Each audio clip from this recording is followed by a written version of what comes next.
What a nerdy setup. Oh, my toys and my PS5 box all together. What a nerd. Come again, Captain? On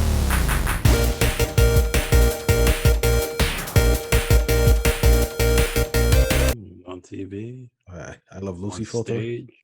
the movie theater filter, holiday filter, and cool filter. Now that's a major no fun. All right, we're doing it. Go. How's it going, ladies and gentlemen? This is Steve from the 8BG, and I'm here with the coolest co-host this side of the universe, Mr. Sterl, aka Major No Fun. Today I'm Captain Cool. Oh, Captain Cool, excuse me. Let me change that. Captain Cool. Captain All right. Cool. And you guys are watching the 8BGCast, and if you're not subscribed, please subscribe and like this if you enjoy it, and share it, comment, whatnot. I know last time we were supposed to do a little podcast about Castlevania, right? And I think now's a good time to do so. Well, I was ready to do it last week, and now that I haven't seen it, it's not fresh in my memory anymore. The time has passed a little bit. Now I'm not so hyped about it. But go ahead. You're not so hyped. It's Castlevania, man. I mean, how could you not be hyped about it? I'm hyped about it, everything that's happened. But like that initial, I just watched it. Oh my God, I got to talk about it, has faded because I have, I've talked to it with certain people, and yeah, I even convinced somebody to watch it from season 1 all the way. And she liked it a lot. And I don't think she even cares that much for the games. But yeah, I was gonna say right, Castlevania. The Castlevania show is so good they need to make a game out of it. It's so awesome. That's what I'm saying too. Like, give me the sad thing is the game won't be anywhere near as good as the anime. There's no way. Yeah, I mean, for those who don't know, we're talking about the Netflix Castlevania series that you can watch on the platform, based off the video games of the same name. If you're here, you most likely know that already. And it's actually your mic sounds a little distorted. It's fine, but I don't think you're gonna like how it sounds when you hear it. So really? It's fine. It's just something about it sounds a little wonky. Okay. Yeah, I don't know what it is. Well, hopefully, we can get that fixed. Sounds okay now. Okay, perfect. Yeah, so I know you're the one who got me onto Castlevania when it first came out, because you were a big champion of it. Like, I remember I literally came over to your place and we watched all 4 episodes of season 1. I think either the first week or the first day it came out or something like that. Didn't we watch it together? Yeah, for the first time. Like, yeah, you said both watched at the same time for the first time. Exactly. Yeah, because I think you watched it before, but you watched it again. Did I rewatched it with you? I believe so. Yeah, I don't think it was your first time watching it when I watched it. I think you were just so in love with it that you were like, "Oh, you got to watch this." I did that with 2 people. Gibby was the other person where I rewatched the first season with him just because I was like, "You got to watch this." It came out like 3-4 years ago, right? I guess a year. Every season was a year, whatever. And what a pleasant surprise it was, because nothing video game into a show or movie, not that they don't turn out good. That's been okay. I think there's been some adaptations of things that were maybe not so bad. I don't know. Don't ask me to name some. For Castlevania? Well, I watched some RPG game that had a show, and the show wasn't it was an anime. Okay. It was a Tales of game that had an actual anime. So it was whatever, right? You don't think Blaze Blue had an anime. That was okay. This is good. This was very good.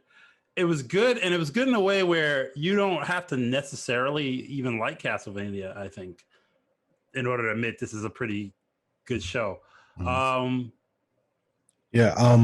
Sorry, go ahead. Now, I was going to say one of the things I liked about Castlevania, to kind of talk about the series overall, I really think it stepped up the plate for like adult animation, because even with popularity of anime, a lot of people still think that when they see cartoons or animation, that it's still, just for children, or it's like, some like, kid stuff. But I really feel that this show pushed the envelope for like adult themes and, adult dialogue. Like, the one thing I can say overall about this series is that the art style is amazing. It's like very good, and it reminds me of the old art style of old Castlevania games. To kind of like throw it back, I remember when I was playing Castlevania DS, Dawn of Sorrow. I remember I love that game. That's one of my favorite Castlevania games. But you were so disappointed with the look of the game, because you were, I know at the time you were telling me that how, you love the old kind of style of like, Sympathy of the Night. Like, I don't know who's the artist off the top of my head. Symphony, excuse me. Symphony of the Night. That's the Sympathy of the Night. That's my memoir. I'm surprised there's not a game with sympathy in the title. It sounds like a dating Sympathy of the Night. But yeah, so it kind of reminds me of that kind of art style a little bit. Of course not one-to-one, but I'm sure it's highly inspired by it. But yeah, they pushed adult themes. The voice acting overall is amazing. Animation, it kind of has its own style. Like, like for example, a lot of the fight scenes, especially the good ones, there's like a choppiness to it, but it's not like bad choppiness. It's just like, it has an interesting style when they fight. You know what I mean? And that was yeah. Mm-hmm. I feel like yeah, I agree with you completely on the point where it's not an anime, right? I don't think it's. I don't think it's like on the purest sense of anime. I don't think it was like commissioned by like a Japanese team or anything like that. It doesn't feel like a Japanese anime. Yeah, it's definitely American made with an anime style. You know what I mean? Like, I think anime, I think nowadays we just kind of mean the style, not that it's commissioned and everything in Japan. Even the most serious anime has anime in it. Like, even Cowboy Bebop has a character like Ed who is completely anime when everybody else, there's none of that in this show. It's a nice change of pace, right? Like, for adult animation. When I first saw it, I wasn't a fan of the art style, actually. Really? I didn't, not to say it was bad, but it didn't look, obviously you can't have the art style that I'm really a fan of is Ayami is her name? Yeah, Ayami Kojima. She does the art style for Symphony of the Night, which takes a lot of the characters and kind of makes them look a little feminine. Yeah. But anime. The designs, the designs stuck. No, I wouldn't even say anime looking. They just look feminine. They have real fine features, and they all have long flowing hair for the most part. And it's almost like a paint like quality with the coloring and I mean, if you should just post a picture of some of her artwork now on the thing. So her design, some of the designs that she had were used in this anime, like the design from Alucard is primarily that design that is in that game, because if you look at Castlevania, basically this show is based off of Castlevania 3, by the way, anybody doesn't know. And the design of Alucard back then, he looked like Dracula, but not the anime, but like the old, I want to suck your blood Dracula, like the Hotel Transylvania looking Dracula character. That's what the Alucard originally looked like, and then he turned into this pretty boy long hair, with long flowing hair and like a sexy vampire. But as the animation grew on me as the series went on, like you said, the fight scenes are just so. I was rewatching some of them. They're so well done. Yeah, and it just got better every season. Even in the first season, there were some good ones, but it just got better and better and better. It was just like a treat for your eyes, but at the same time, the show wasn't just that. So, like I said, it's based off of Castlevania 3, and Castlevania 3 is a prequel to Castlevania 1 and 2. So Trevor Belmont, at the time, came first. He was like the first Belmont. He came before Simon. But now he's, Leon Belmont's the first Belmont, which in season 2, there's a picture of him on the wall. There's a lot of little throwbacks. If you're a real Castlevania fan, you just find them lying around, which is like, oh my God. But let's start. I guess let's start at the beginning. So we're gonna do an overview of the series. Well, wait, the beginning of the animation. Well, what do you mean by beginning? The show. Okay, yeah, sorry. Because if we talk about Castlevania, we're gonna be here till like tomorrow. Because I know, not that I'm the biggest Castlevania buff, but I played enough of them and I like it a lot that I'm well versed in it. So Castlevania, like I said, is based off of Castlevania 3. Castlevania 3 is interesting because it allowed you to have 3 selectable characters in it. No, I'm sorry, 4. It allowed you Trevor Belmont, Cypher Belnades, Alucard, and then this other character who I was hoping that would show up in the show but didn't, is a guy named Grant, who was like this kind of wall jumping pirate kind of character, but he really wasn't in the show. He wasn't in the show at all. So they took that, Castlevania, they go and destroy Dracula, and then that's it. So they took that and made it a show. Now they gave obviously everybody a death, like in a character. I like not death, but depth. Depth. So I like how the first episode set the tone of the whole series in terms of it's about the characters that these characters are deep. They're not cookie cutter. I'm just evil for evil's sake. The whole first episode, you don't even see Trevor Belmont, right? You just see, spoilers, people. Sorry. Probably not going to spoil too much season 4, but let's spoil the hell out of everything else. Yeah, of course, yeah. Or we'll say spoilers before we get into certain things. But the first episode is all about Dracula and his whole what happened to him. And this is somewhat hinted at in the games, that it's not just, he's just not Dracula evil for like reasons. I want your blood, that's it.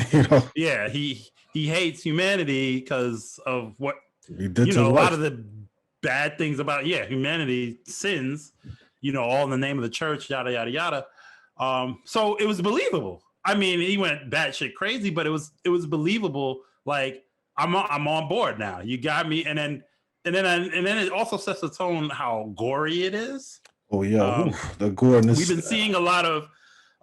Have you watched Invincible? I haven't watched it yet, but I have to watch it next. That's my next watch. Okay, you should watch it. I think it's good. I think it's a little. It's good.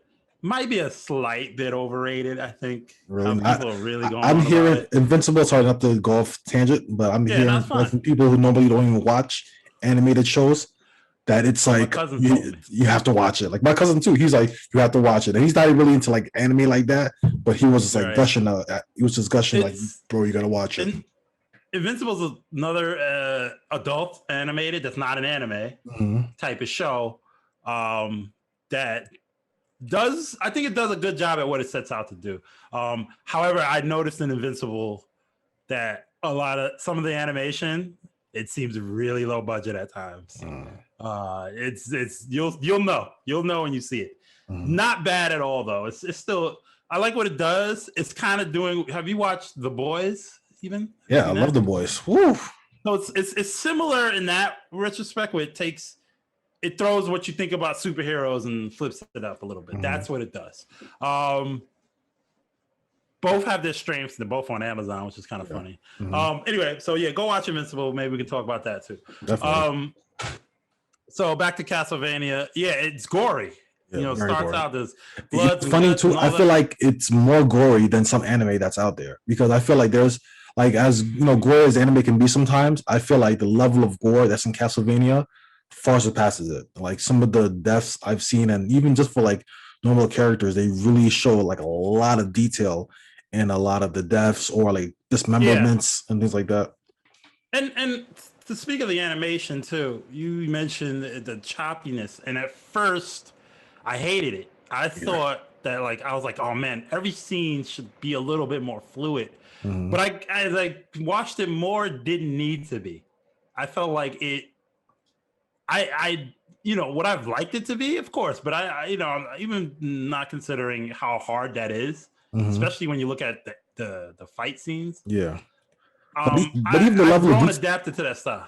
I would say even the level of detail that's in the characters, you can kind of see why it's like that, because they're not right. Like, there's like a lot of shading. Like, I didn't mean to cut you off, but one of the characters I want to talk about was Saint Germain or Saint Germain. Uh-huh. He looks so detailed, like compared to all the other characters. I always looked at him like, kind of like with a little bit awe, because he was the most detailed character on the show. Like, just looking at his outfit and his face compared to everybody else, he was always like very detailed. And it was always interesting to me to see that. I don't know if you felt that way when you saw him. I'll get into that. Yeah, that's when I I'll get into that. Mm-hmm. So let's talk about, I guess. So season 1, you want to how you want to do this? You want to go by the seasons? Go by seasons. I mean, honestly, I haven't seen season 1 in a while, so I forgot a little bit. I haven't seen a lot of it, but I just remember some of the scenes. I remember let's just go kind of the general arc of the story, I guess. So the first season is kind of setting up the adventure, really. It's only 4 episodes. They're 23-minute episodes or whatever.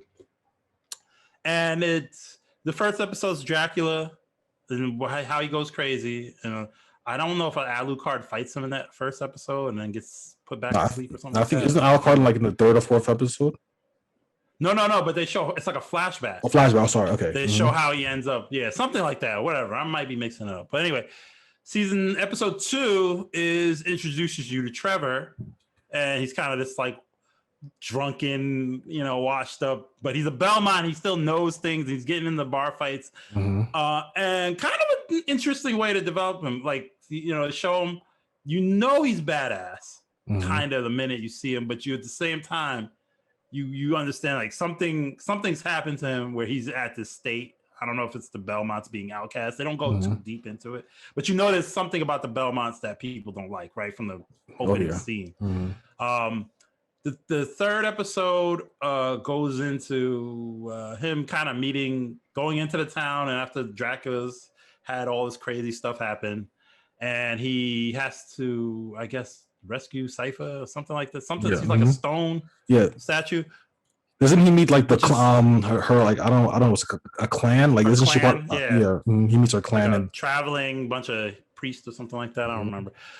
It's similar in the game. It's you beat a boss and she's a stone statue behind, and when you beat it like freeze her.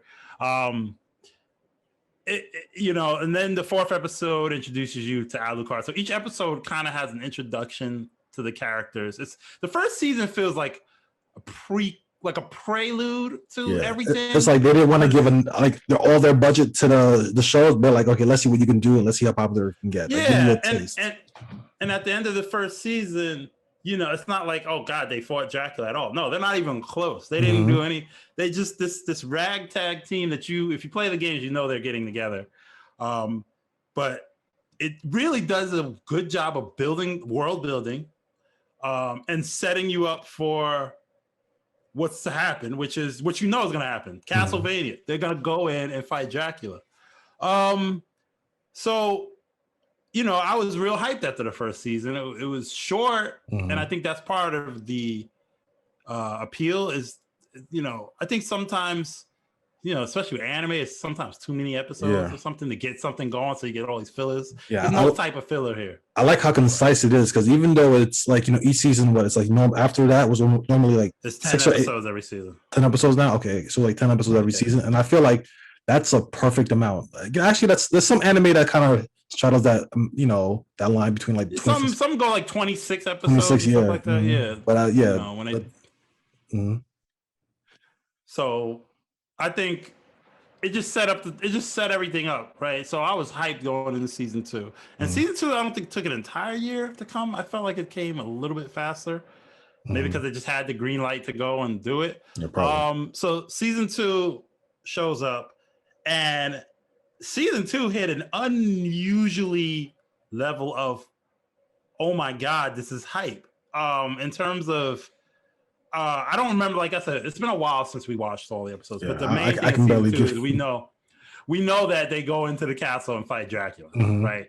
And you also see introduction of a lot of new characters. Hector, the Devil Forge Master, Isaac, the other Devil Forge Master. You see Dracula's like Camilla, the servants and things. He introduces a lot of Dracula's characters that are given a lot of character. Like they're not just evil minion to be destroyed. I'm telling you, the way some characters started and finished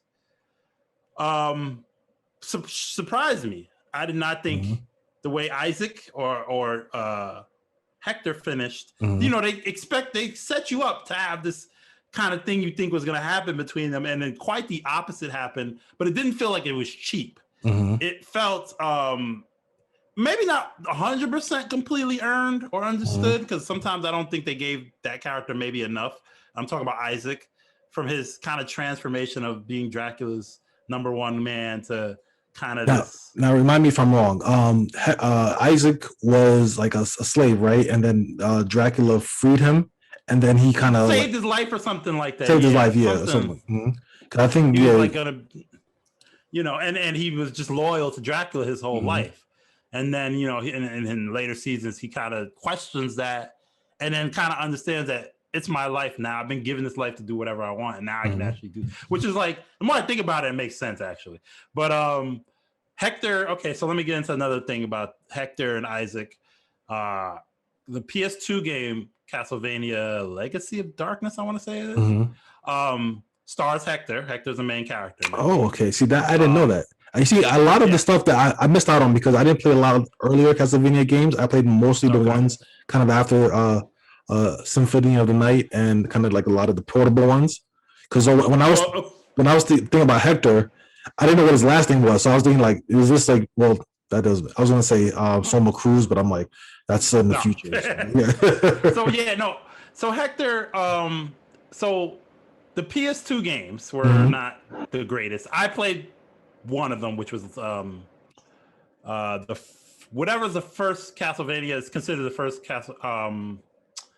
The names are so getting me. I gotta look it up because it's gonna Judgment. That's Castlevania for PS. Oh, Lament of Darkness. Lament of Innocence. Okay, yeah, that sounds like it. Lament of Innocence. It's the first Castlevania in the series. Leon Belmont. He's the original Belmont. It shows how Dracula really came to be, which is, you know, you might want to just read up on it for the story. The game isn't so great, but I enjoyed it. It was a cheap God of War kind of knockoff. Oh, that was around that time. Okay, yeah. Yeah. It was, where every game was kind of being like that. God of War, Devil May Cry.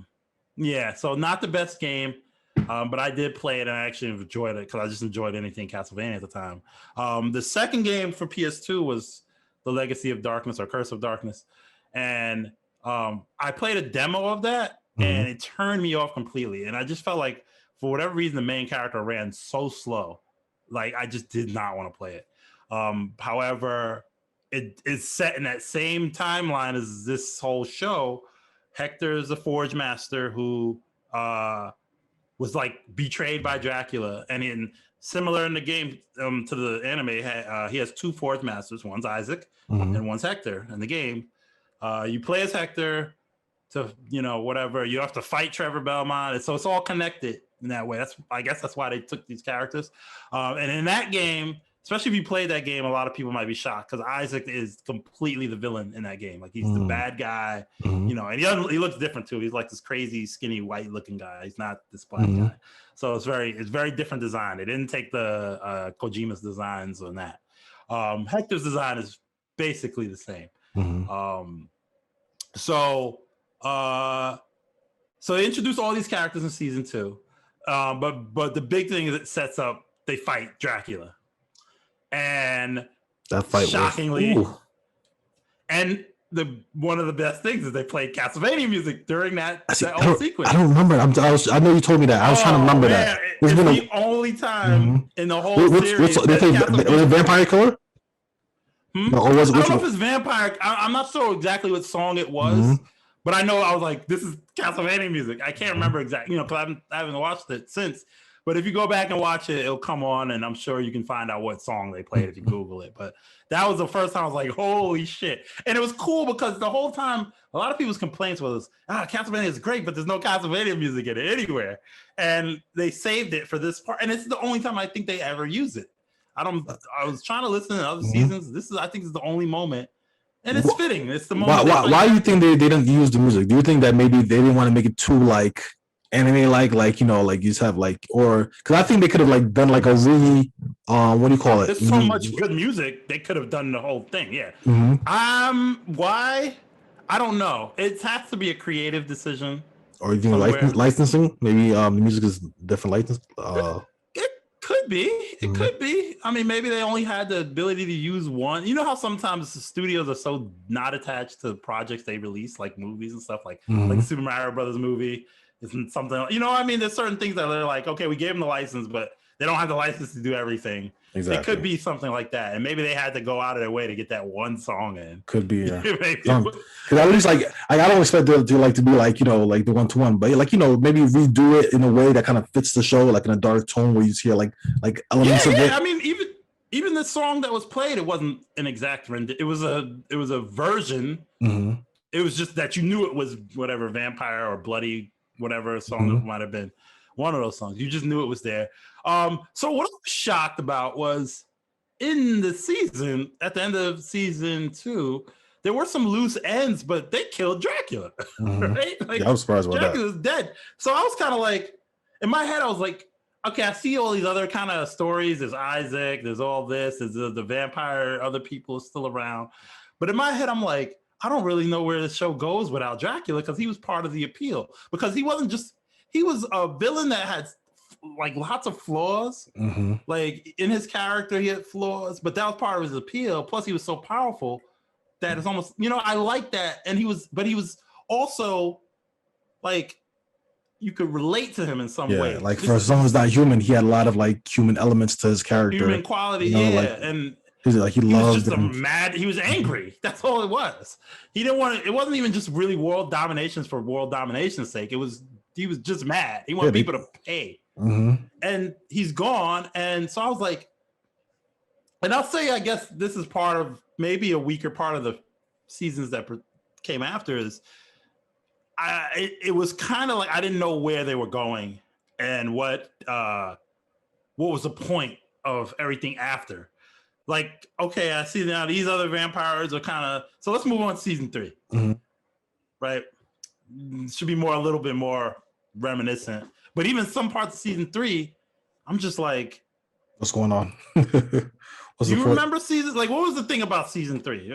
Season 3. Honestly, I'll tell you the truth. The thing I remember most about season 3 is really like the last fight, like one of the big fights they had, and how that was so cool. It looked so amazing. I think that had one of the biggest. I mean, season 4 had a bigger budget for the fights. I mean, not like I know, but the fight scene in 3 was very impressive. Like it was just like so much angle. You know what it is? They played with so much of camera angles, and the animation looks so good. And a cool way of using his fucking whip. Yeah, oh my god, this is like amazing. I don't want a sword anymore. I want a whip. Like that Morningstar thing. Oh my god, he used it so well, and like everybody was on point too. I believe it was also. What's her name? The magic Sypha? Yeah, Sypha. I'm about to call Signa. Sypha, she was using her magic in different ways. Like it was just it's wonderful to watch. Like I don't want to. Yeah, go ahead.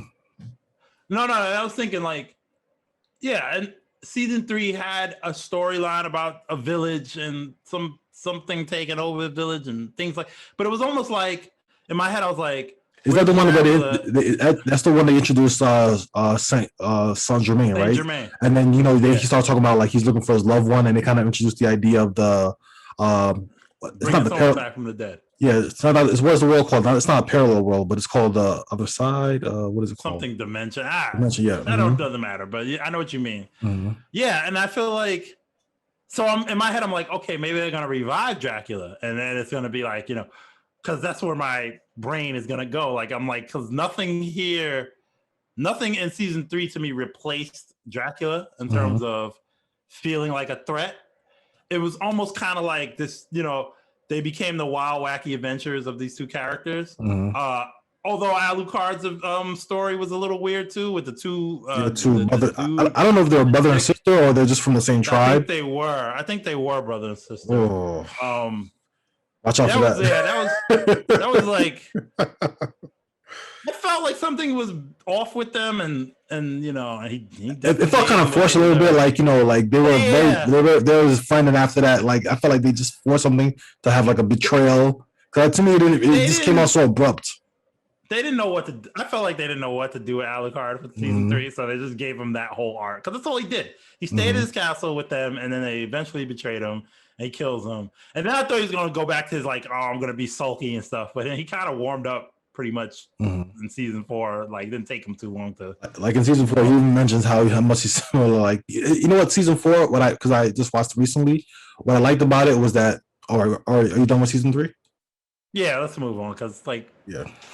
I'm not trying to even downplay season 3 or anything. It's just that. But that last fight, though, it's so from an animation and like you'll be entertained the whole season. I mean, all right, I don't know about the story in the long run. Oh wait, I'm sorry, and not forget another game reference, which was really fucking cool. Is in, I think the episode. This is what I mean, where the story kind of goes all over the place. Season 3, they had Isaac. Remember, Isaac went to this town in season 3, and then he fought all these like dead bodies. That came into a big ball. That's a boss in every Castlevania game called Legion. That's always this bunch of bodies. Oh yeah, that looks really good. Yeah, so I'm all hyped the whole time. I'm like, oh shit, he's fighting Legion from the game. Oh my god, like it's that was cool. I had to mention that like there's a lot of those in the show. There's a lot of references to the game that don't seem out of place. Yeah, and I also want to preface this too. Like, even though most of what I remember is like the action, I do want to say that what I like about the show again is like it talks, characters, have their philosophies, and they have real adult dialogue, which is really good. Because I feel like even if it was like a regular anime, I don't know if it would have all that kind of stuff, but it's good to kind of like see characters talk to each other like adults, and it doesn't seem so hammy, like I'm gonna conquer the world after I get this or anything like that. It just feels like just regular conversation. How about after let's talk about season 4? Okay, so let's talk about talk about and then we'll talk about the characters. Yes. So that way we can just kind of we'll just run down them quickly, what we thought about them. Let me just get a list of the characters first. All right, so season 4, what happened with that? Oh yeah, so again, what I want to mention earlier was that I do like how in season 4, like a lot of the characters or the 3 main characters kind of show how much Trevor Belmont kind of like influenced them in a way, like Sypho is finding herself sounding like cursing, like Simon, or sorry, not Simon, excuse me, like Trevor, even Alucard was saying how much he's like starting to act like Trevor, and it kind of shows like their bond, even if they weren't together at that time and or not. It just shows how close they were and how strong their bonds are as friends. So I really like that a lot. Yeah, I feel like moving on to season 4. Wait, go ahead. I was gonna say, didn't season 3 kind of like solidify like the relationship between Trevor and Sigma? Sypho? Why I keep calling Sigma? Sypho, yeah. Yeah, I felt they was going out season 2. I think season 3. No, I think it was season 3. Like it was slow burn. It wasn't a big focus, but it was there, and you kind of knew it was there, and it didn't have to sit on it too much. So I think, around season 3-ish.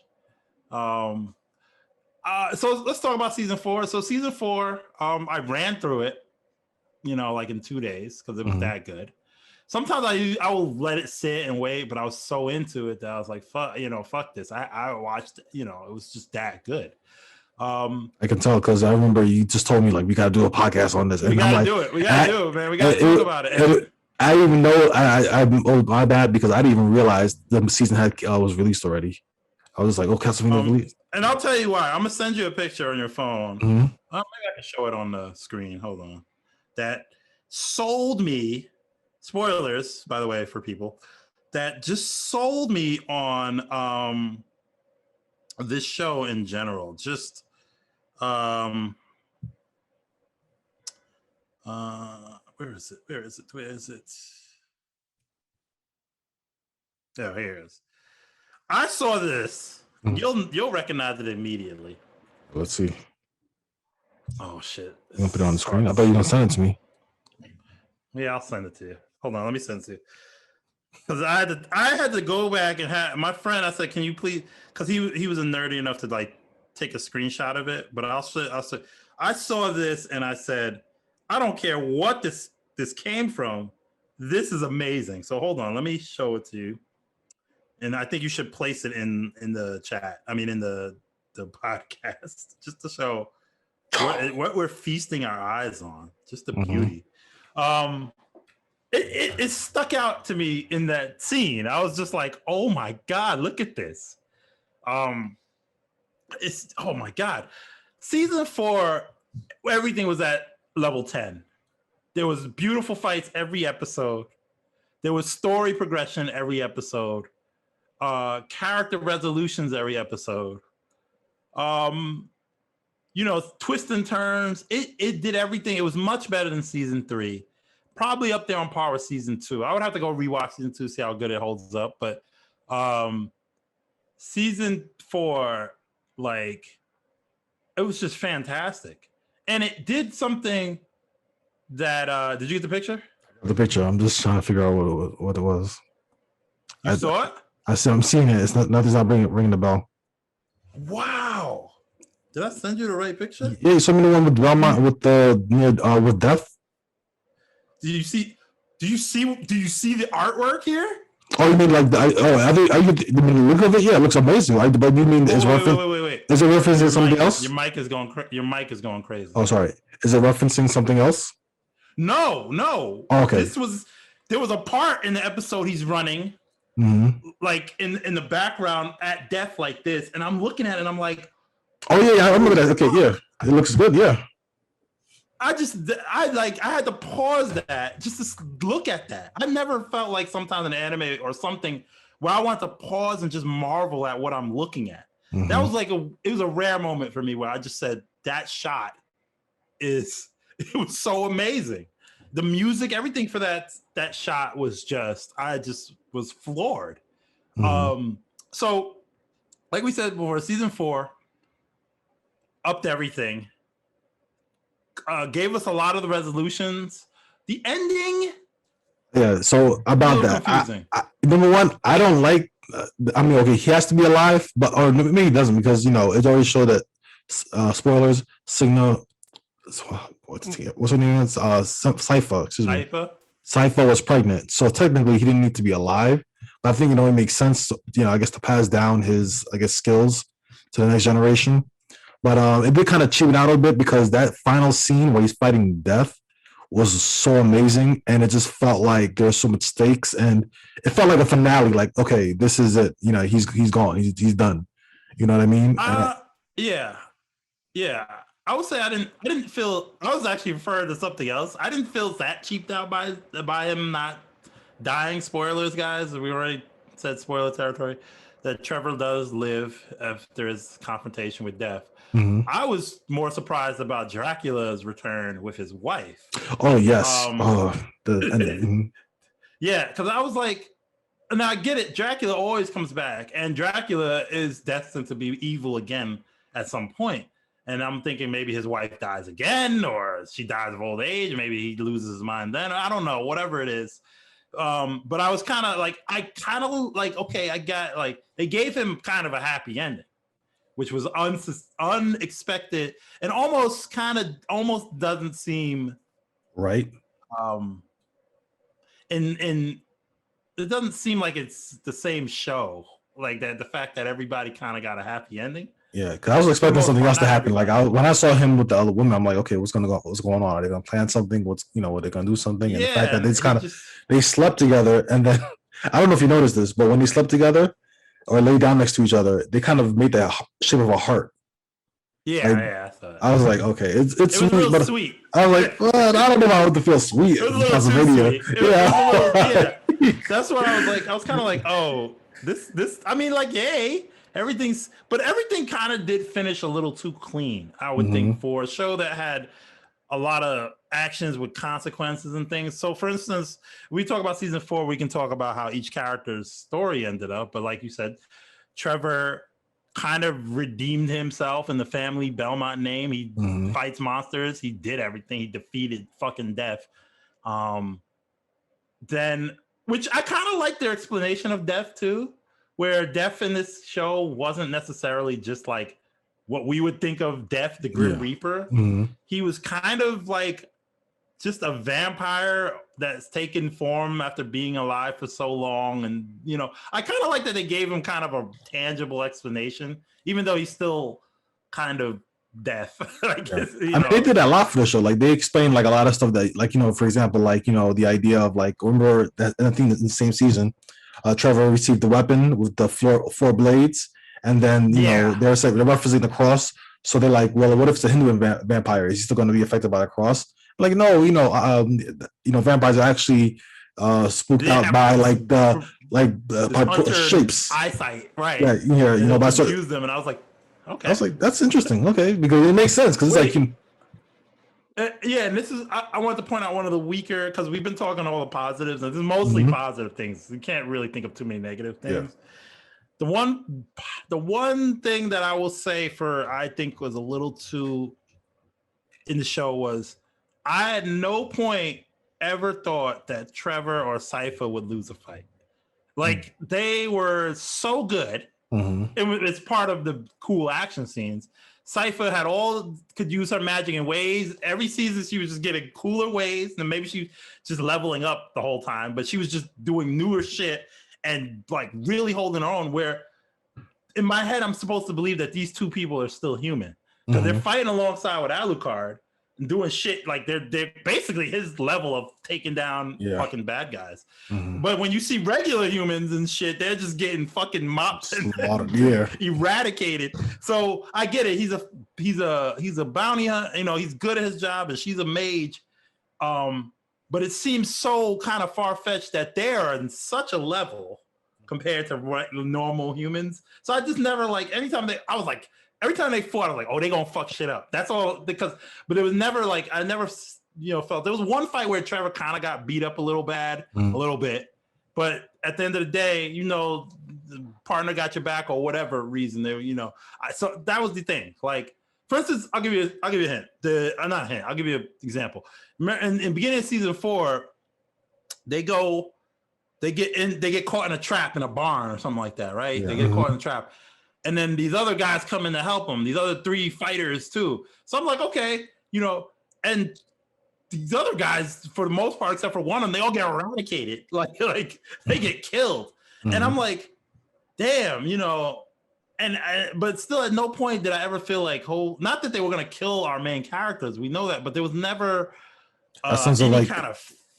Like they're challenged by something. Yeah, other than they have more numbers than we have, but that didn't even matter. They beat all them big shits that came at the door and all that shit. One of them was the boss from the games, anyway. Yeah, the big thing that was blown. I think I only felt like that way when they fought Dracula, because yes, that was the one time because Dracula was like powerful as hell, and he was doing that whole library fight was like boom, yeah.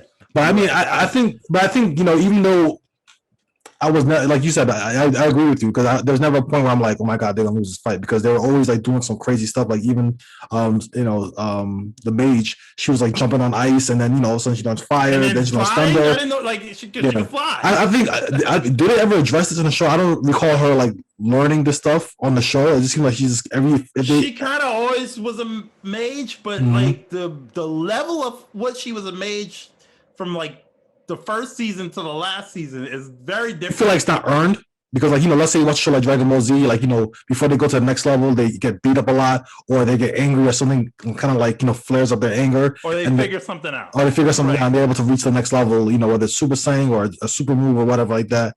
But I don't, maybe in this show they don't really highlight that aspect, so maybe it does feel like, okay, it just seems like every consecutive fight she's getting stronger and stronger, and you don't see her. Felt like in the beginning, I felt like all the characters had limits, but as the show went on, I just felt like they had no limits. I just felt like they were, and it's not even a bad, it's like nitpicking. I'm nitpicking at it. It's just one of the aspects where I would say for she had Simba, whatever her name is. Cypher has magic, and then Belmont. Once you got the Morningstar was like one of the most powerful weapons, right? Who? For Trevor, he has the Morningstar. Yeah, I mean it's a vampire killer. Yeah, the vampire killer. That's what it's called. But is it Morningstar or vampire killer? No, it's the Morningstar in the show, but it's the vampire. Oh, okay, yeah. Okay. Oh, but one of the things is like, for instance, okay, this is what I mean by like her powers, right? So like, she was a fire mage kind of, an ice mage, and then in the third season she had thunder powers. Like she got mad, and then she just had this like thunder thing that was like new. So I'm like, to me, it's like they'll just whip out something new that she can do when it's basically not. You don't feel like it's earned. It just feels like it just comes out of nowhere. Yeah, I just feel like and I'm not even mad about it because it still makes for cool viewing. But if you sit and look at it and you're like, okay, now what can't she do? I have no fear of her. She's so badass. Whatever. So let's get into some of the characters, shall we?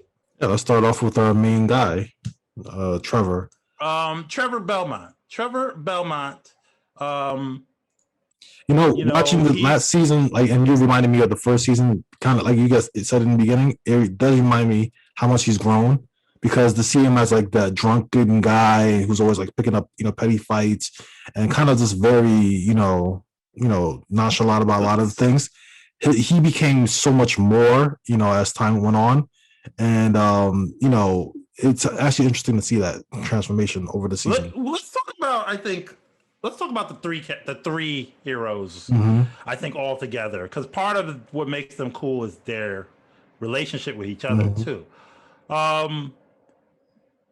Trevor, the biggest relationship is between Trevor and Cypher. Trevor is, like you said, he started out as kind of just whatever, bumbling, stumbling around, but he always had a small, likable. He was always likable. He had a charm to him, and he only grew more likable with every season and stuff. He almost felt like sometimes, like, I think one of the lines in season 4 says it best, is when he goes into this, he's in this church or whatever that they're trying to resurrect Dracula, and he's like, why would anybody fucking do this? Would you fucking do it? And he says it to me, it brings such levity to that like situation. It's just like, that is something somebody would say, I feel like you know what it is. I think with like a lot of the humor throughout the series is that it's filled with like some like modern humor as well. Like there's some slight modern humor, like where you can kind of see like, okay, this is not something they would see back then, but it's kind of like back then, no, they probably wouldn't. But right, the levity does help, in a show like this. And it's not overly done. Yeah, with the right times. And it sticks to the kind of the character. He's always kind of making these little quips about things, and you're kind of like, okay, and it's good. It's nothing feels like pain. Oh my god, I can't believe he said that or something. Yeah. Everything feels good. His relationship with Cypher is also, to me, pretty good. It's not. A lot of things are kind of implied as the time they spent, they fell in love kind of in between seasons or whatever. And they don't get obnoxious about it. They kind of have this like love-hate, not really love-hate, but it's more like she sees him kind of zeros. Go ahead. Yeah, I feel like they all have like a kind of like ribbing to each other. Like they always like, cracking jokes on each other. Yeah, all the time. Like, between, whether it's like Trevor and Cypher, or like Alucard and Trevor, it's always like some light ribbon and like and it's usually all pointed to Trevor, because Alucard and Cypher have more of a companionship in terms of their, they're not rude to each other. They kind of understand, they kind of both talk about Trevor like the drunk over there, that guy, over there. And like you said, that's part of the whole appeal, I think, of, like you said, even like he's starting to act like a Belmont and things like that is, and it's kind of weird because he spent most of season 3 and 4, he's not with them. He's only with them until the end of season 4. He's with them from seasons 2 into season 2 is the the one where they kind of get to know each other and have all their biggest kind of things. But overall, like all these characters, there's nothing about any of these characters that, besides their overpoweredness, which is just maybe for the action's sake, I like these characters a lot. Like Trevor Belmont has become strictly from this show, he's my favorite Belmont. It used to be Richter Belmont, just because I thought Richter's design was cool. Mm-hmm. He has a band, headband and all. I thought Richter was cool. But Trevor now to me is like, I'm upset he's not in Smash Brothers. Like that same one, right? Yeah, I feel like, I'll go ahead. We'll talk about this after. Well, I guess we'll talk about like the impact of, or maybe what happens after the series.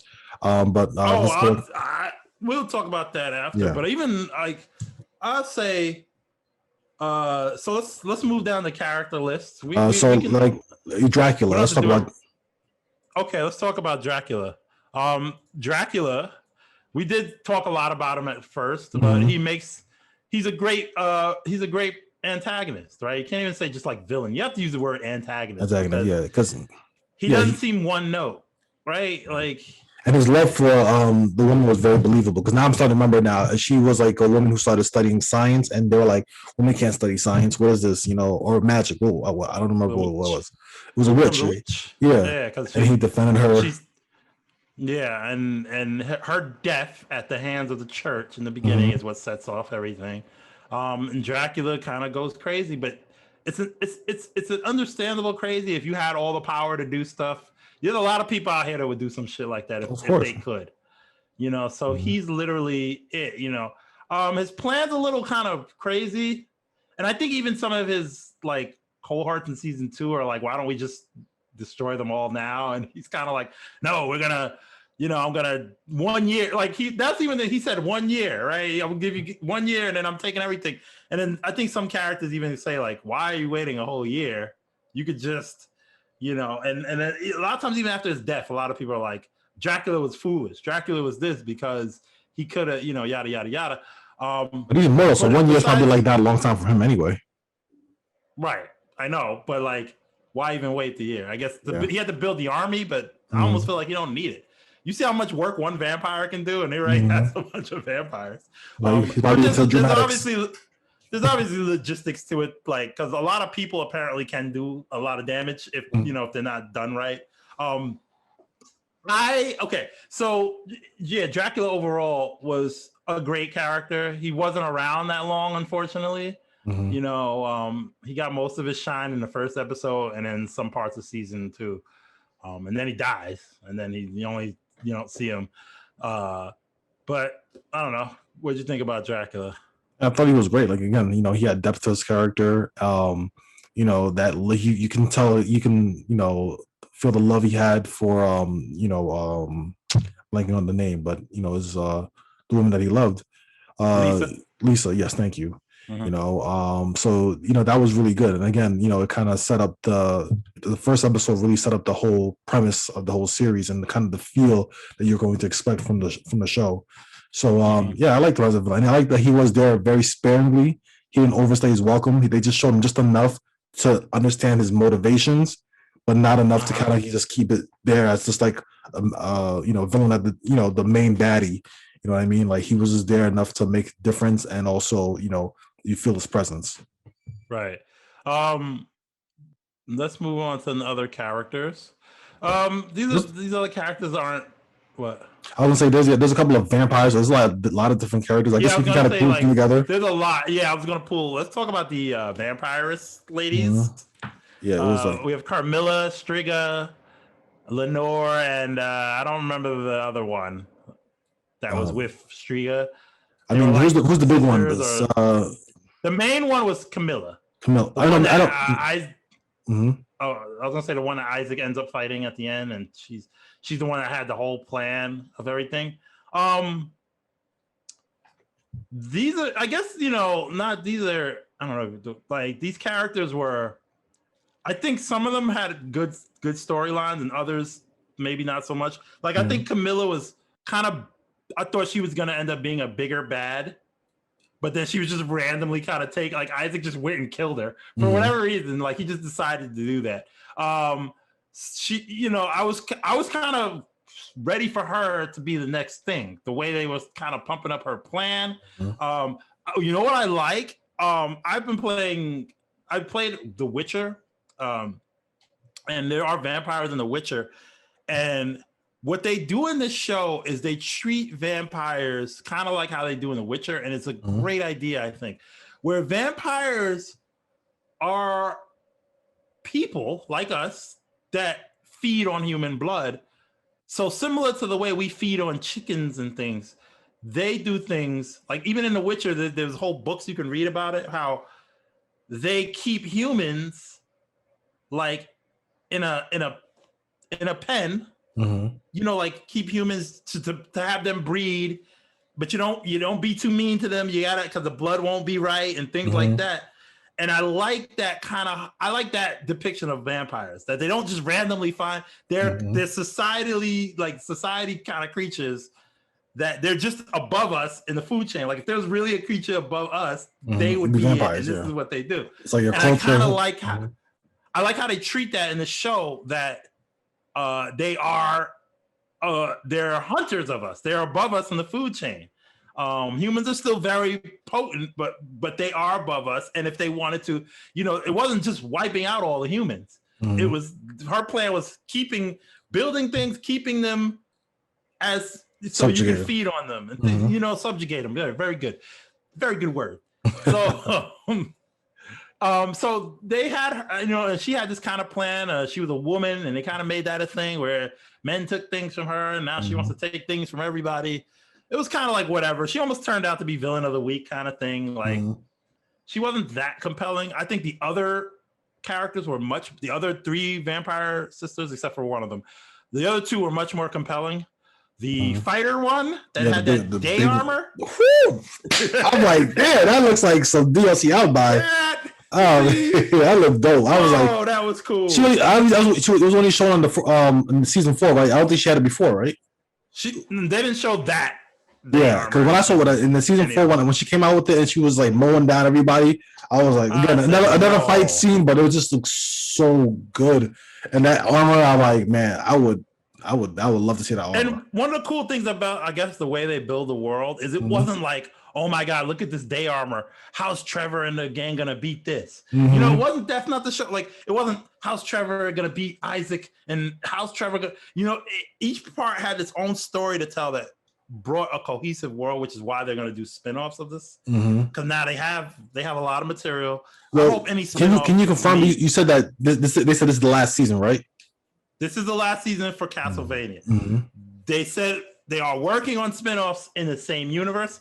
I don't know if that means it's going to be Castlevania Simon's Quest, or if it's going to be Castlevania, whatever one of these characters is still around that they want to talk about. Maybe, I don't know.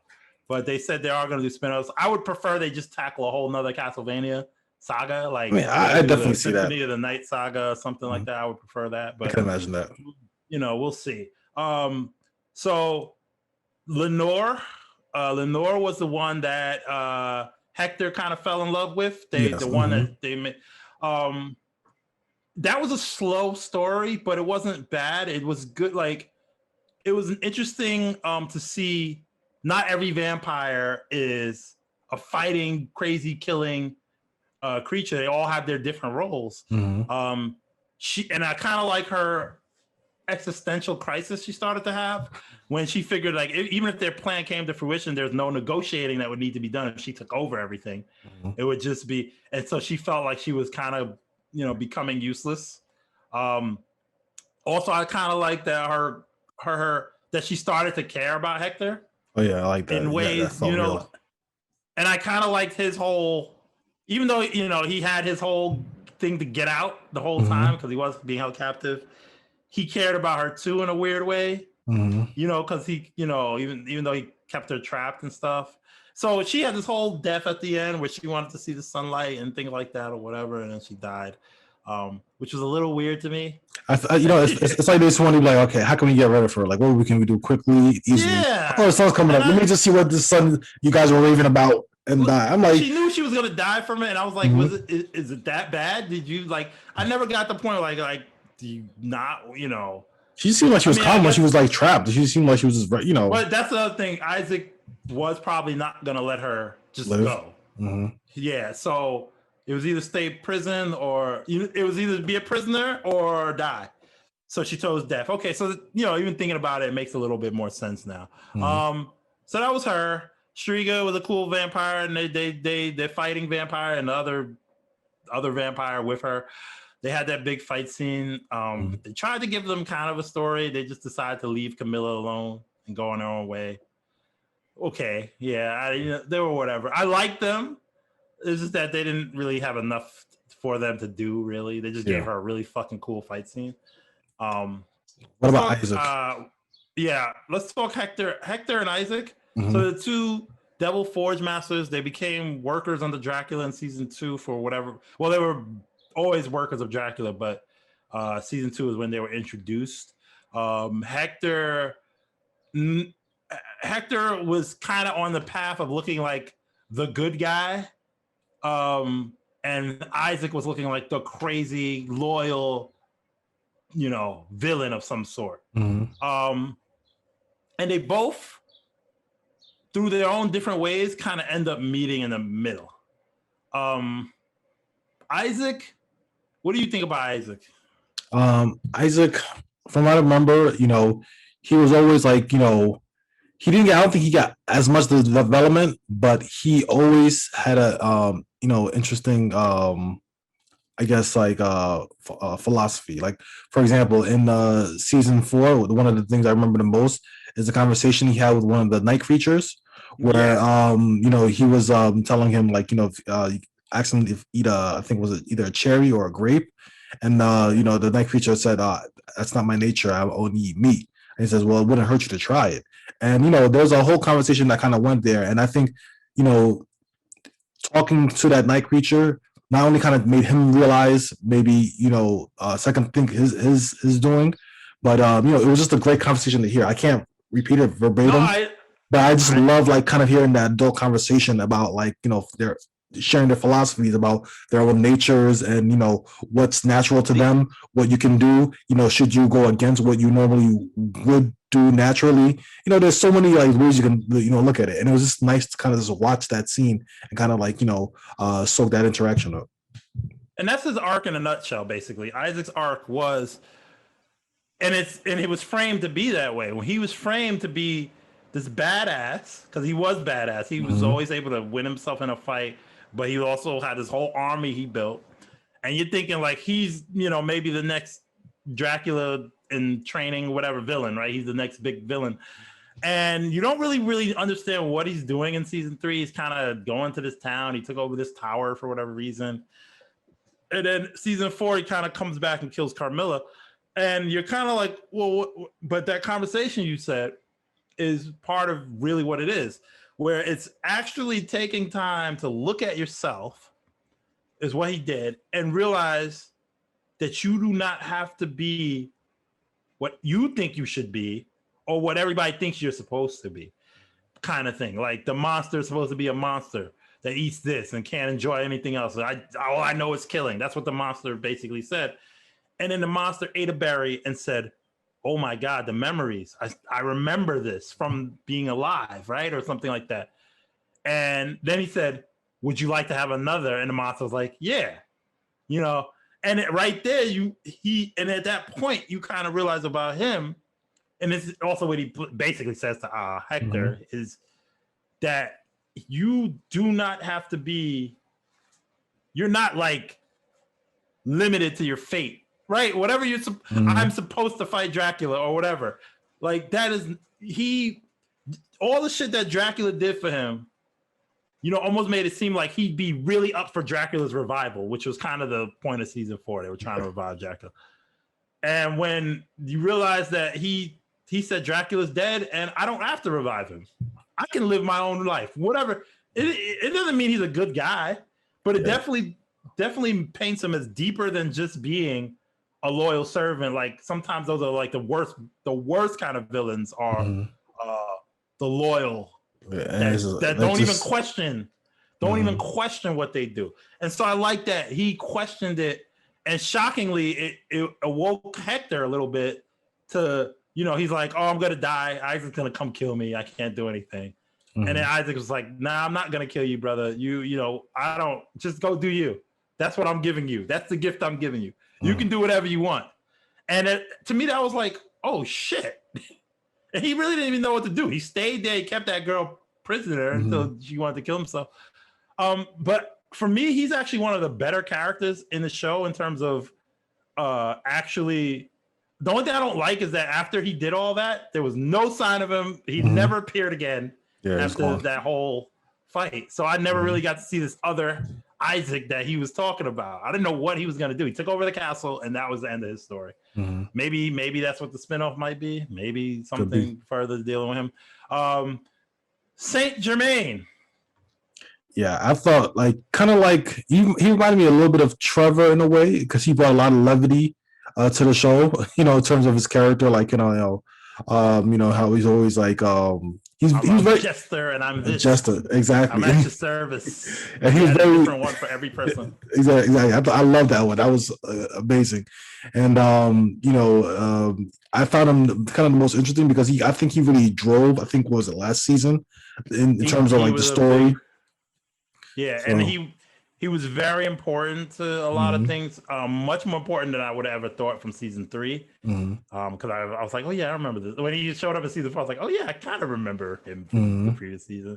Turns out, I like his story. His story is kind of deals with some of the themes in the show of loss and how people go about it. So they'll do anything to get it back. They'll do anything, or they'll punish the people that took it away from them. How do you deal with loss? Yeah. So his whole idea was he met the perfect women. And can you really think about that too? If you ever met the perfect woman, everything was perfect, and then she was just taken away from you. Yeah. You know how hard it is to meet a good girl, right? Especially back then, there was no dating apps. So even now, even with the dating apps, it makes it worse. It's probably you see a whole bunch of worse shit out there, and you're like, Jesus Christ, So he figured out a way with using alchemy and all sorts of stuff. He had his own little plot, how to supposedly bring his girl back from the dead. That's all he cared about. He didn't even care if it would kill him or anything. He just wanted to be with her again in some form. I liked it. I almost, not that I wish they maybe made him a little bit more we knew right away, kind of at the beginning of the season, he was bad. At that point, I was kind of like, so then cat's out of the bag. Even though he did have a heroic deed at the end. I think the character, the design, like you said, the detail, I think is a greatly designed character. Yeah. For a character that didn't do any fighting or anything like that, I think he was very interesting as well. Yeah, like I mentioned in the beginning, it just looked very odd just opposed against everybody else. How detailed he was as a character, because somebody I looked at him it was really weird. It just looked like something is there something more to this guy than what we're seeing? Because there's so much intricate designs. He had a necklace and a robe and a jacket. And I think it was just more intricate than anybody else. So you compare him to Cypher, you'll see a big difference between the characters. And he was actually a much better character. She was kind of one note. Yeah. Even though I liked her, she didn't add. She wasn't as deep as every other character. Trevor, what are you doing? What are you doing? Okay, stop it. Okay, he's basically his foil. To Trevor's antics. Yeah. Those are pretty much all the characters. I mean, there's Death, but I don't know. That's kind of just he was tricky the whole season, and I was like, who's this vampire? And then he just turns into Death. I was surprised by that. I will say the last episode, the last fight scene, I think it really encompasses the whole show because it's basically Trevor and Death talking about their humanity, and then there's dialogue. All they do is bring death, so time for that to end. Exactly, both of them, right? And I think that's the perfect way to look at the series. That's kind of what the series is. A lot of thought-provoking dialogue and then some kick-ass action. And I think that was perfect. That's a perfect way to kind of have their big finale. And I kind of like how Death's idea of wanting to bring back Dracula, because Death is not allowed to actually go kill people. Exactly. You don't get consumed what it gets. But he wants the souls, so he's like, damn, Dracula was gonna bring me mad souls. And y'all try to take that away from me. So, And I love the design too. Basically, I love the design. Like, how it wasn't like a typical Grim Reaper type, but he had like a skull that had crowns, this big tower, and then and then it was really cool. Like, it looked like definitely like was there ever like a boss that looked like that in Castlevania video game? I mean, there was always a death in every game, and they always had different designs, but it was always the kind of Grim Reapers design. Yeah, so, but that design looked awesome. Nothing like that, So what's the likelihood of like? I know we talked about this a little bit earlier, but what's the likelihood of like maybe this becoming an anime? Not becoming an anime, but becoming like a video game spinoff or something like that? Do you ever see that in the future? Highly unlikely because Konami. Konami owns it. Yes. So it's good. Konami's coming back. They are making stuff, and they said it might be Castlevania anime Pachinko. Castlevania Netflix Pachinko. Us getting anything of our desire like this, no, I don't think it's gonna happen. Yeah, I want to say real quick too, the same studio that whatever animated this made another show on Netflix. Oh yes, Zeus. God. Sons of Zeus or something like that. Oh, it's so good. You saw it? Blood of Zeus. Yeah, it was so good. Woo! You saw that? Yeah, I saw it. Yes, I saw it. I think I watched it one day. That was a good stopgap in between Castlevania. Like, I was like, oh, this looks like the same. It is. All right, I'm gonna watch this. And it was good. Yeah. Kind of like the same kind of like, thing with like adult dialogue, like very adult shows. Like these guys, what's the studio? Is it just Netflix or is it like a studio that's making these shows? Because they are like killing it. I don't know. We gotta look at. Let me see. Castlevania animated set. Blah blah blah. There's one thing too. When I was watching Castlevania and seeing like the Blood of Zeus, it made me think. And I know this is not like a real. I don't want to say like real Japanese studio, but like I know it's not made in Japan. Like Planet Japan or anything like that. But I thought these guys could make a really good Fist of North Star, like game. Fist of North Star anime because the blood, like the way that it shows so much gore and action, it will look so good. So it is Netflix. It's published by Netflix. Mm-hmm. The studio it seems to be multiple studios that worked on it. Let me see. Co-producing the other studios. This one studio has links to the Fairly Odd Parents and My Life as a Teenage Robot. Mm-hmm. Let me see this. Powerhouse Animation Studios. Let's see. Where are these out of? They're all American stuff. Yeah, so this is like I wish. Is there a genre for like American anime? Like, I guess we call it American anime, right? What do you call it? Good question. Because it's not like pure. It's like anime style. It looks like an anime. I think maybe we've just been so conditioned to think it's like just because it's not like American cartoons look like Powerpuff Girls or like Spider-Man or like our I just think anime there's something that's distinctly anime. Mm-hmm. I think this show has all the hallmarks of anime, like the character, the way the characters look, the action. I think we're so not used to having believable characters animated instead of them being like Peter Griffin or Homer Simpson or something. I mean, but we have a King of the Hill, maybe, but like to me, that's like when it's animated. I think like the Japanese use animations to tell stories, any kind of story. Real, they do love stories. They, there's a lot of things. We seem to use anime to tell something that has to be either funny or fantastical, like monsters and beasts do it cast. So I think sometimes I don't know, when we see something like this, which even though it does have fantasy elements, it's dialogue and go ahead. I'll say that we do have like American made like shows that take their things serious. Like like for example, WB DC Comics in their movies when they make like their animated features, they're usually well done in my opinion. I think they're done well, and they're not as mature. They're not gory or anything like that, but they still take themselves seriously enough. And I think they're well done enough where they're always enjoyable. Like Robin. But I think I want to say the issue with those is that we're already accepting those because we've seen those all the time. We've seen DC animated since Batman in the 90s. is not much different than that. Maybe the themes in them are different or a little more mature, but have we? And I'm not saying Castlevania is different than that. Per se, it's still a fantasy kind of thing. But has there ever been, you know, an American animated story that wasn't a superhero and it wasn't a comedy, but it was just trying to tell a story? So yeah, you really don't get that. You know what I mean? Yeah, that's not. That's what I'm trying to think. Like, I mean, I think they tried in the past with other things. Like there was a show called like I'm gonna go way back. No, I don't know what that. No, I was gonna say that was a movie. What's your reference? Scanner Darkly. It was like no, it wasn't a cartoon. That wasn't a cartoon. That was like one of those like rotoscope.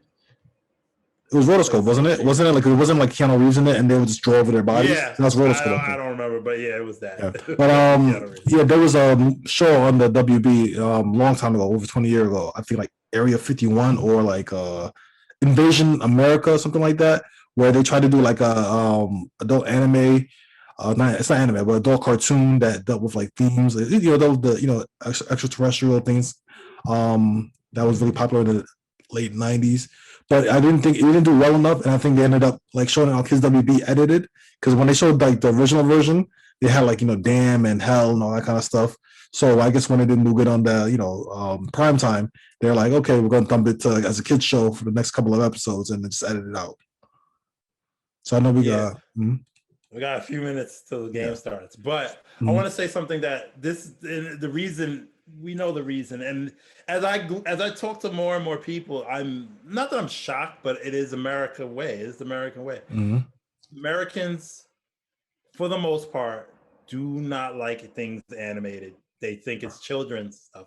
I was talking to my mother, who, and this blows my fucking mind. Sorry, Mom, but this blows my mind how she thinks all the live action versions of all the Disney movies are better than not all of them, but she thinks they're better or on par with the animated ones. Yeah, I mean, like Mulan and all that. Like, oh, I don't like the I don't like the cartoon one. I like the real one. It's good. The movie was shit. The real one was shit. I don't know if you've seen it. It's which garbage. One? I fell asleep on it. I tried.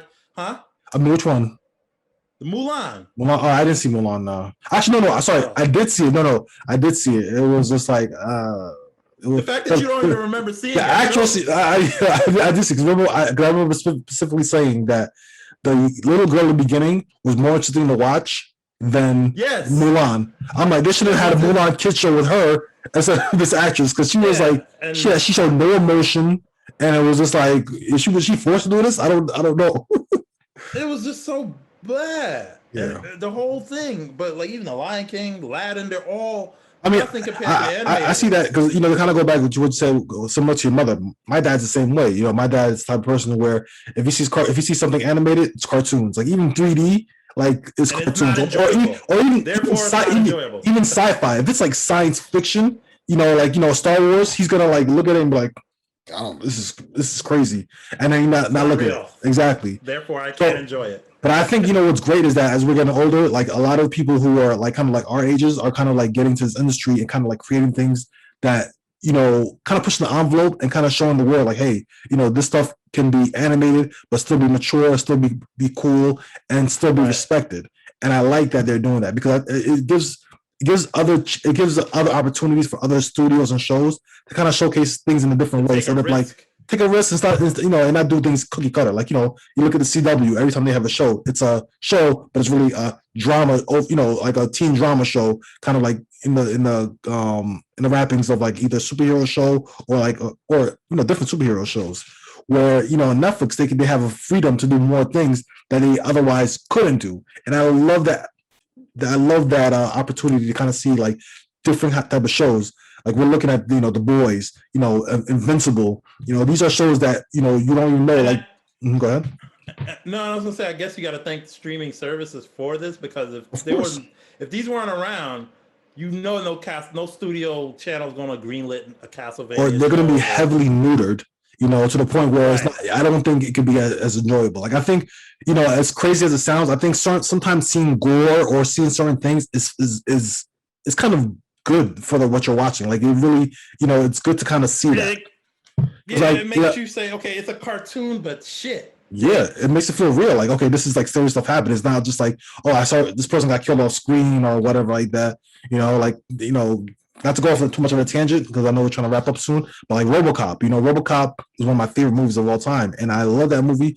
And one of the things I love about it too is like it's a deep movie, but there's a lot of like kind of like almost satirical amount of gore in that movie. The way people get killed. It was self-aware. And there's so much gore and everything. But I think it helps you like enjoy what you're watching. Well, enjoy what you're watching, but also feel like, okay, there's some stakes in this. It's not like this person got shot and then this person possibly could be alive. Like when you see somebody get shot, and you see that little blood like popping up all over. You're like, okay, it's a finalized. This person is done. Like no one's like living, like surviving these like shots or whatnot. You know what I mean? So I think it kind of like brings you into that world of how of stakes. You know what I mean? Yeah. So I think I did. Go ahead. No, I was gonna say just having having the chance to watch something like you said. These couldn't be done. For instance, you say RoboCop. Even that was to the point where the subsequent films were much less. I don't know about RoboCop 2, but I know RoboCop 3. RoboCop 2 definitely was like, even though it's an okay movie, but it's just less gore. It was more action, type. They introduced a kid and everything. Back then they were talking about merchandise, so it really became like, it really tried. It didn't. It's hard to describe it. It got rid of. It wasn't as gory. Wasn't as gory. I think they're just trying to hit lightning twice, and I think you really can't do that.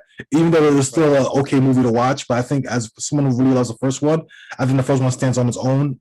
And I kind of like mentally, I kind of like blocked the sequels, especially RoboCop 3. RoboCop 3 is one of all, whatever.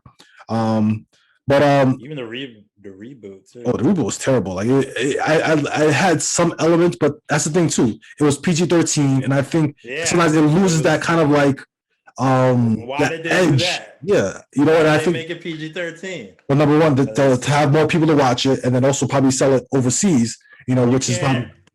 Yeah, you can't. Well, when something's rated R, there's a reason why Deadpool was so popular because. Not popular, but groundbreaking. It was because of how much money it made being a rated R movie. Because rated R movies could be good, but they limit the amount of people that can see it once you get that rating. So, but also those are some of the best things, because the cap is off. You can almost show just about anything in a rated R movie. Yeah, and that's what I like about it. It's like almost like a freedom in a way that you don't normally see. But to kind of like wrap up the podcast, I would say like if you haven't seen Castlevania, I would highly recommend it. And I think now if you haven't watched it, it's probably the best time to watch it because you can just binge everything. It's like 34 episodes to watch. It's like almost perfect now. It's like the perfect way to watch it. You can watch it in a week. You can pace yourself at 5-6 episodes a day and be done in a week. Exactly. Whatever, 7 episodes a day. It's very good. We highly recommend it. By far the best video game adaptation, right? One of them. Yeah. For TV show, I think of better. I would probably say adaptations. Straight adaptations. I think definitely faithful to the source material. You can tell that it was a lot of love put to it. It wasn't just like Castlevania name because a lot of video game shows were just kind of like licensed and they kind of do whatever. Like for example, like Mega Man. Remember the cartoon Mega Man, like the American one? We're fighting robots. Exactly. Ooh, I love that theme song. But you could tell that even though it took some inspiration from the game, it was just like one of the mill kids show. It was still enjoyable for what it was. I'm not gonna shit on it. Like it was a terrible show. It did what it did. It was made to sell toys. But it was fine in the same way the Super Mario Brothers and Zelda show were like they were fine. They were good, but they were like actually like maybe for 8-bit games. To tell you the truth, for 8-bit games that had no real story, and it was new medium.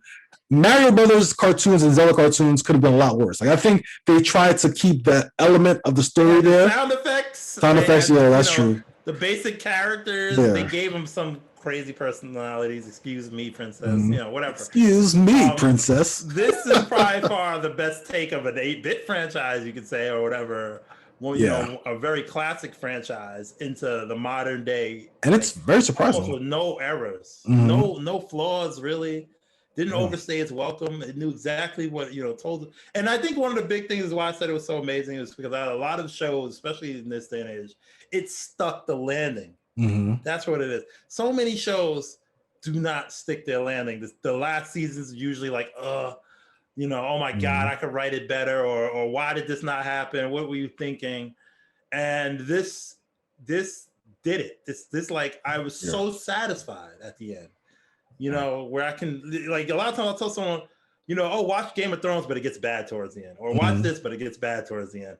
This I can say, just watch it. It's so good. Yeah, the quality actually maintained. Like, it maintained its quality, which is sometimes hard to do the whole time. Yeah. I would say the only negative I had about the show is that it takes so long for the next season to come. And it's not only exclusive to this show. It's kind of like streaming shows in general. Is that when they give it to you all in one go, after you watch it, you have to wait a very long time for the next season. And sometimes it's like, that's the nitpick I had. That's kind of like not really on the show, but just kind of like streaming in general. Because oh man, see, this is another thing, but I'm definitely gonna leave soon. But so, would you rather him have it released once a week, or like Disney Plus does?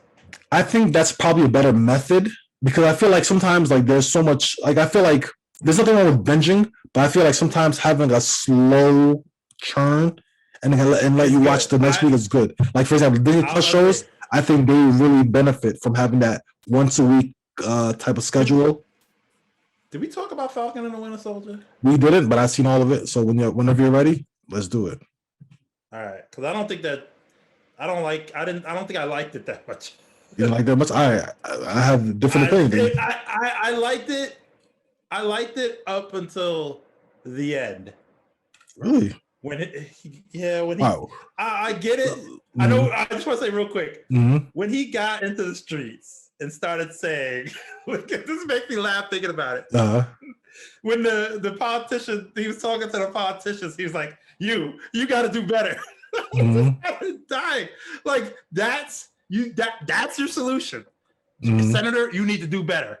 And you got to do, it's like, it almost seemed like an infomercial, like of a campaign or something. It was almost laughable. I will say, it destroyed a lot of the themes that the show tried to do, because it was a little too on the nose, ham-fisted with some of it. Yeah, and it didn't need to be. It should have. It was so like, oh, as a Black Captain America, I know they won't like me, but I'm gonna do it because it's the right thing. And I was like, I liked that they had a Black Captain America. I just don't like the execution of it. The costume was stupid too. I feel a little different, and I feel way different than what you're feeling, because I actually thought his costume was gonna look awful, and then when I saw it in live action, I thought it looked a lot better to me. The only thing I didn't like is that it felt padded instead of like form fitting. So I felt like he was wearing like pads that made him look bigger, but he really wasn't there. So I really feel he's a different type of Captain America, because he's doing Iron Man. Yeah, he's Iron Man pretty much, but he's doing his own. He's doing his own thing, his own way.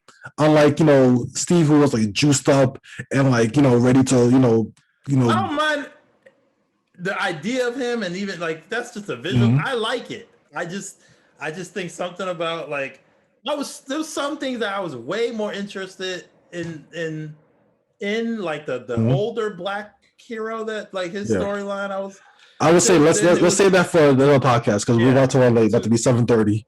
So all right. Too on the fucking nose. All right. Hey guys, this is Steven Storrow. We just forgot to mention one thing about Castlevania.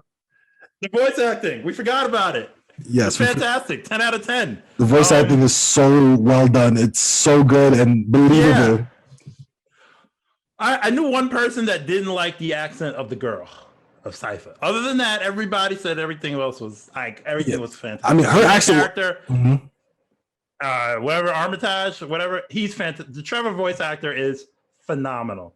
I mean, phenomenal. Like, get some more work in the future. That's how, the actors did so well. Like, again, everybody it's a cartoon, but it doesn't sound like you're watching a cartoon. Like, you know what I mean? Like, or something animated. No. It sounds just like when they talk, you believe that it's them talking. You don't hear a voice actor. Like, a lot of anime that you watch, you can be like, oh, I hear his voice, but I know this guy voices like 100 other characters.